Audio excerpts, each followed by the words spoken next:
ನಾನು ಎಚ್ಚರವಾಗಿದ್ದಾಗ ಯಾರಾದರೂ ಪ್ರವೇಶಿಸಿದ್ದರೆ ಒಮ್ಮೆ ಪರಾಮರಿಸಿ ನೋಡಿಯೇ ಬಿಡಬೇಕು.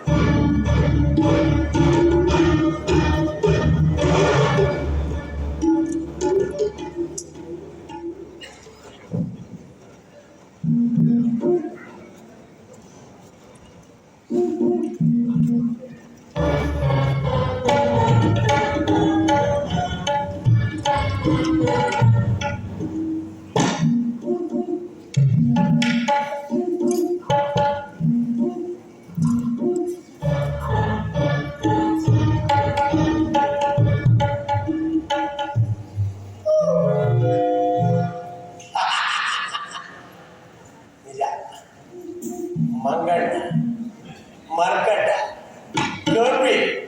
ಕವಿವೃದ್ಧಿಗೆ ತಕ್ಕನಾಗಿ ವರ್ತಿಸುತ್ತಿರುವುದು. ತಾವಾರು ತಮ್ಮ ನಾಮಾಂಕಿತವೇನು? ಈ ರೀತಿ ಇಲ್ಲಿಗೆ ಬರುವ ಕಾರಣವೇನು?